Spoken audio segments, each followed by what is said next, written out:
Di video kali ini, kita akan belajar kalau cut loss adalah cara tercepat untuk membangun kekayaan di pasar modal. Kita buktikan. Di dalam dunia investasi saham, untung dan rugi itu adalah hal yang sangat biasa. Dan meskipun ada orang yang sudah bertahun-tahun memiliki pengalaman investasi, banyak sekali orang yang kesulitan melakukan cut loss. Padahal cut loss ini adalah satu elemen yang sangat penting dalam dunia investasi. Sebentar lagi aku akan presentasikan kenapa cut loss itu penting banget. Dan meskipun orang semua tahu kata cut loss, jarang ada orang yang mengerti bagaimana cara yang paling optimal untuk kamu melakukan cut loss. Langsung aja kita lihat. Oke, di sini kita bahas ya.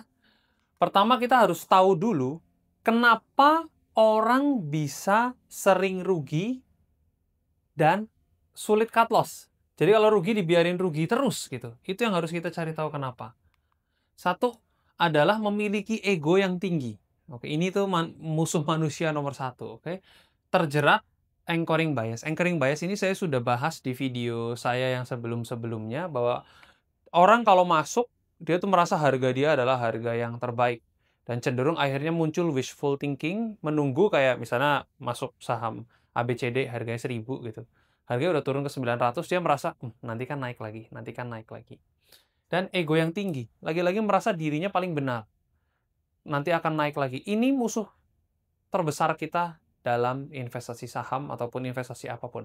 Karena kamu boleh tahu semua teori tentang saham, semua fundamental dan lain-lain, tapi kalau dirimu sendiri yang bermasalah, at the end, besar sekali kemungkinan kamu akan rugi. Dua, memiliki kontrol diri yang buruk dan sering FOMO. Nggak tahu apa-apa, HK. Nah, ini yang membuat kita itu sulit untuk mengakui kesalahan. Orang yang memiliki kontrol diri yang baik dalam dunia investasi itu sering sekali mendapatkan profit ya. Tapi orang yang kalau bahasa Jawa itu gerusa-gerusu, itu biasanya adalah orang yang ujungnya itu akan rugi. Baru masuk, goyang sedikit, belum sesuai target, panik, udah sell. Naik sedikit, langsung TP. Jadi risk and reward rasionya nggak masuk gitu, jadi jelek gitu. Tiga, hampir di setiap video saya ngomongin ini. Nggak punya trading plan yang jelas. Nggak jelas ini orang ini beli mau kemana, sell-nya kalau berapa, kalau sampai turun tuh dia harus apa. Ini masalah loh. Dan saya akan terus ingetin, lagi-lagi ya, edukasi di channel Kevin Hendrawan ini selalu gratis. Saya di sini ibaratnya jadi kayak alarm aja, ngasih tahu kayak, hati-hati, jangan ngulangin salah yang sama terus-menerus. Buat apa gitu, nggak belajar-belajar nih banyak orang. 4, kurang informasi. Nggak punya reason masuk kalau keluar yang jelas, nggak ngikutin news terbaru. Kadang-kadang dia masuk hanya sekedar cap-cip-cup aja, nggak punya keterangan yang jelas. 5, bukan full-time trader. Ini masalah terbesar loh.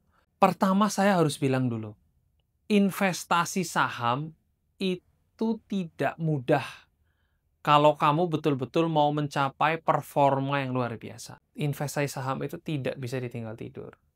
Banyak orang yang dia sebetulnya sudah melakukan analisa, tapi karena kejebak sama yang namanya waktu, dia harus bisnis, dia harus kerja 9 to 5, dia harus jemput anak sekolah, dia mungkin masih sibuk dengan berbagai kegiatan lainnya. Ini nggak dijagain dengan baik gitu. Sehingga pada saat turun gitu dia kebablasan. Oh, sebelum saya next ke slide selanjutnya, seperti biasa saya disclaimer dulu ya. Channel ini tidak menyuruh kalian beli saham apapun. Saya nggak manas-manasin kalian beli satu saham.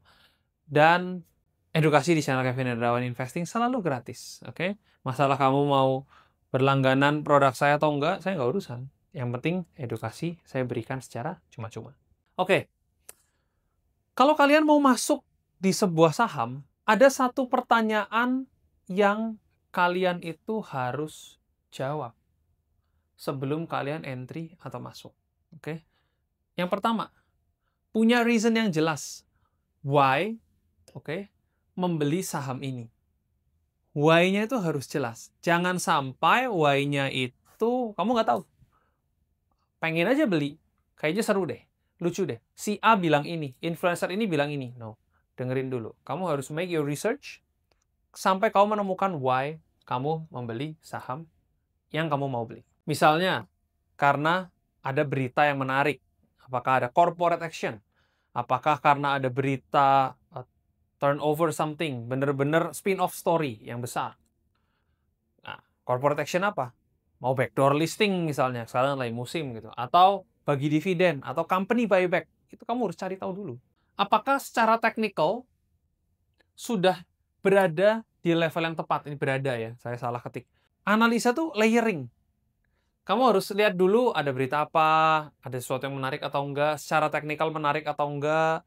Kamu harus lihat, mungkin ada tambahan lagi secara broker summary, kamu harus lihat apakah ada bandar besar distribusi atau apakah ada bandar besar lagi akumulasi ya. Kamu harus cari tahu lah. Dua, berapa modal yang saya siap dalam tanda kutip pertaruhkan. Karena apa? Kalau kamu membeli saham terlalu kecil, untung berapapun nggak matters buat kamu. Saya pernah bilang di video pertama, beli saham itu harus di level yang matters buat kamu. Otherwise, kamu nggak akan peduli juga dia untung apa enggak. Tapi, kalau kamu membeli saham juga terlalu besar, itu juga berbahaya buat kamu. Kamu beli saham di level kayak, ini besok kalau sampai amit-amit rugi, anak saya bisa nggak sekolah. Nah, itu berarti kamu gila. Jadi, ukurlah money managementmu sendiri. Di level mana yang sizable buat kamu, tapi nggak overtrade, nggak berlebihan. Kamu harus tentukan itu sebelum kamu masuk. Jadi dengerin ya, sebelum kamu masuk, kamu sudah tahu porsimu berapa. Tentunya di sini saya kasih catatan yang masih membuat kesehatan mental Anda aman. Banyak orang yang membeli saham dan saking deg-degannya, itu bisa men-trigger anxiety. Penting. Dunia investasi saham itu tuh psychological war. Setiap hari kamu sebenarnya berperang lawan orang banyak banget gitu. Ibarat kamu misalnya buka toko kelontong di area Tangerang misalnya. Mungkin saingan dagangmu ya area situ, di kecamatan situ atau di kabupaten situ. Kalau kamu memberanikan diri masuk ke dalam pasar modal yang satu kolam isinya asing, algoritma, kamu akan melawan saya punya AI juga, Sarah AI, kamu pasti akan melawan itu. Kamu akan melawan para trader, kamu akan melawan para influencer, kamu akan melawan pakar-pakar investasi yang udah puluhan tahun di situ. Jadi kamu harus pastikan, kamu nggak bisa pencet-pencet doang gitu. Sure, 1-2 kali kau bisa hoki, tapi apakah kau bisa mengulang itu bertahun-tahun? Nah, itu kan kuncinya di situ. Dan ketiga, ini sulit. Bahkan orang semakin pinter, semakin sulit. Apakah saya siap mengakui kesalahan apabila analisa saya salah? Ingat, kita manusia itu bukan Tuhan. Kita melakukan kesalahan. Dan itu kamu harus telan informasi itu dari awal. Kayak, yes, saya udah melakukan analisa ini pun saya masih bisa salah. Kalau saya salah, apakah saya siap mengakui kesalahan saya? Maka saya bisa simpulkan bahwa cut loss adalah level tertinggi kedewasaan dari seorang investor. Karena tidak semua orang sigap dan cut loss di momen yang tepat. Cut loss ini membatasi modal, ya, aset yang paling penting. Jadi kamu nggak keseret turun sampai 30%, 50%, kamu udah cut dulu. Ini tentunya video ini cocok buat kamu yang memang swing trader, atau bahkan kamu adalah day trader. Tapi kalau kamu investasi jangka panjang sekali untuk dividend investing, ya kamu bisa abaikan video ini. Tapi kalau saya lihat dari saya bikin video dari kemarin, ya saya bacain komentar-komentar orang, kebanyakan dari kalian itu bukan dividend investor, kebanyakan pemain gitu. That's why this video is for you. Dan seperti biasa ya, tentunya sebagai standar, channel Kevin Hendrawan pastinya yang nonton di atas 500 juta. Jadi ini penting buat kamu, supaya kamu nggak kehilangan secara value nominal itu besar. Investor A, kita kasih contoh, tidak mau cut loss. Momentumnya sudah selesai. Saya pernah bahas juga di video yang beberapa yang lalu bahwa saham itu momentum. Sometimes malah kamu harus averaging up. Nah, tapi kalau kamu salah, kamu nggak mau cut loss, saham turun di minus 50%, itu butuh 100% untuk bisa impas. Naikinnya lagi itu susah. Kalau nggak salah ada Warren Buffett gitu bilang, never lose your money gitu. Karena balikinnya itu susah. Tapi pada kenyataannya kita nggak sempurna. We will lose money. And we'll have to make it back.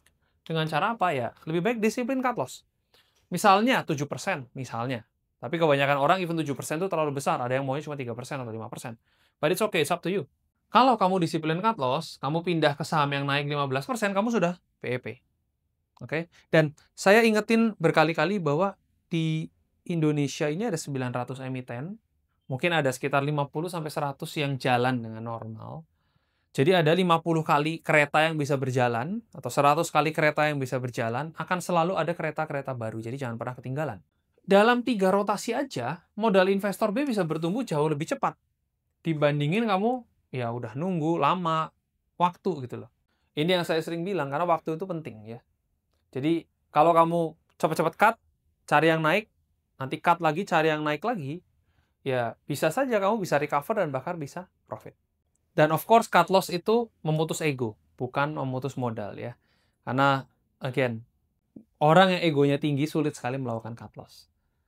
Saya nggak perlu mencari validasi di sini, kamu reflect aja, kamu ngaca gitu, kamu lihat bener apa enggak. Gitu. Pasar atau market itu nggak peduli sama harapanmu. Oke? Pasar bergerak sesuai apa yang dia mau. Kita nggak bisa mengontrol pasar. Kita hanya bisa beradaptasi dengan apa yang terjadi. Bahkan saya juga pernah bilang di video sebelumnya, prediksi market adalah hal yang sia-sia. Jadi ya mungkin banget kita keseret turun tuh mungkin sekali. Gitu. Dan semakin cepat kita menerima kenyataan, semakin cepat portofoliomu bertumbuh. Makanya orang yang sering berada di dunia investasi adalah orang-orang yang mungkin hyper realist. Kayak udah nggak punya perasaan lagi, kayak oke, salah cut loss, oke, cari yang lain lagi. Udah nggak terlalu baper gitu. Komponen yang paling berharga dan terbatas dalam hidup kita adalah waktu. Waktu adalah uang dan cut loss menghemat waktu. Pikirkan baik-baik kalimat itu. Kamu kalau berada di posisi ini 50%, oke. Ke-drag turun terus, nggak berasa, terseret, diiris pelan-pelan. Kamu tidak menyangka udah turun 50%, buang-buang waktu. Memang dalam trading itu ibarat seperti beli, cuan ataupun rugi, ya udah lupakan, move on ke halaman baru, mulai lagi proses itu. Dan each trade is individual. Jadi bisa aja udah 2 kali cut loss, 2 kali salah, ya bisa juga terjadi. Makanya kita belajar terus jadi orang. Cut loss adalah bentuk disiplin dengan trading plan yang kamu terapkan. Jadi kalau kamu sudah menerapkan trading planmu sendiri, ya diikutin. Jangan udah bikin trading plan, habis itu wishful thinking lagi. Kayaknya, ya bubar. Gitu ya. Sekarang kita bahas strategi cut loss. Ini bukan semuanya, tentunya tiap orang punya strategi yang berbeda-beda. Ini strategi yang standar yang ada. Fixed cut loss yang pertama. Fixed cut loss itu seperti kamu udah, ini biasa di sekuritas-sekuritas itu sering muncul kan. Misalnya ABCD, saham ABCD gitu, saya kecilin dikit. Saham ABCD buy di 1000 misalnya. TP 1 di 1500 misalnya. Misal aja ini ya. TP2 di 1800 gitu. SL, nah stop loss di 900. Misal aja, misal. Whatever happen ya 900 kamu cut loss. Itu namanya fix ya. Kamu tentukan resikomu sendiri. Saya kuatnya kalau minus 2%. Di luar itu jantung saya udah deg-degan. Ya oke, then 2% is your cut loss. Atau 5%, 5% saya masih aman. Ya, dan 5% is your cut loss. Kamu tentukan apa yang membuat psikologimu aman. Nggak kena mental gitu. Oke? Itu yang namanya fixed cut loss. 2, technical based cut loss. Ini juga sering ya, sering dipakai. Ini sekuritas juga sering ini. Technical based cut loss tuh seperti ini. Jadi saya akan cut loss if saham ABCD di bawah, misalnya kayak trend line-nya patah, atau di bawah MA20 gitu misalnya. Saya akan CL. Nah, ini biasanya para technical analis itu sering sekali menggunakan cut loss sejenis ini. Tapi ya tentunya kamu harus bisa baca chart dulu buat bisa mainan begini. Gitu. Yang selanjutnya ini position sizing. Position sizing itu gampang banget. Saya hanya mau pokoknya kuat kalau saya minus 2 juta rupiah. Nah, rupiah. Ya, jadi berapapun modalmu, pokoknya kalau minus 2 juta kamu cut loss. Atau saya kuatnya nahan minus 10 juta, minus 20 juta. Oke, maka itulah your cut loss. Kalau kamu punya uang 1M misalnya, terus kamu hanya kuat kalau minus 20 juta. Gitu. 20 juta udah deg-degan, ya kalau minus 2% kamu sudah jual. Kurang lebih kayak gitu. Jadi kalau yang tadi, yang satu, ini berdasarkan persentase, kalau ini berdasarkan value. Bedanya itu. Itu 3 strategi cut loss yang sering orang-orang itu gunakan. Ada satu lagi namanya dynamic cut loss, tapi itu hanya bisa dilakukan optimal kalau kamu pakai AI. But, nanti dikira jualan lagi kan, jadi I'm just saying. Ini kalimat yang saya akan sampaikan karena ini penting sekali. Manfaatkanlah ciri khas dari setiap instrumen investasi. Yang membedakan saham dengan properti adalah karena saham itu lebih liquid. Sedangkan properti tidak liquid. Kamu kalau mau jual properti detik ini, itu sulit sekali untuk dilakukan. At least kamu harus ke notaris dulu dan segala macam. Sedangkan kalau saham itu dipencet, ya jual. Kayak kalau pilihan saham itu benar. Saham dikenal memiliki likuiditas yang tinggi. Manfaatkanlah. Oke? Jangan sampai uangmu stuck. Begitu uangmu stuck, ibarat orang badminton tuh mati langkah. Drop lah. Saya selalu berusaha menjaga supaya posisi saya itu tetap liquid. Tetap liquid itu dalam artian gimana? Bisa kabur kapan saja. If amit-amit anything happen, saya bisa kabur kapan aja. Ada market crash, saya mau menghindar, saya menjaga posisi saya itu liquid sekali. Supaya kalau ada apa-apa itu gampang. Tapi nggak semua orang bisa melakukan seperti ini. Maksudnya butuh perasaan tega dan butuh latihan supaya bisa kayak gini gitu. Banyak orang yang akhirnya terseret dalam sekali dan menjadi tidak bisa bergerak karena aduh, saya lagi floating loss gitu. Floating loss-nya gede banget. Saya mau keluar nanti hilang semua duitnya. Nah, itu orang tersebut tidak memanfaatkan ciri-ciri dari investasi saham yang liquid. Itu loh maksudku. Makin ke depan, dunia makin uncertain. So make sure diri kita sendiri punya pendirian yang begitu teguh, sehingga kalau ada apa-apa, ya kita bisa mengamankan diri kita. Karena investasi nomor satu yang dipikir itu adalah keamanan dulu. Kamu udah secure, yang kedua baru mikirin profit. Jangan kebalik. Mungkin saya bisa simpulkan, orang yang bisa membangun kekayaan adalah orang yang paling cepat mengakui kesalahannya dan tidak pernah berhenti belajar. Mungkin itu video kali ini. Kalau kamu mau nonton video saya yang lain, di mana saya trading pakai AI, bisa kamu nonton ke video yang ini. Thank you.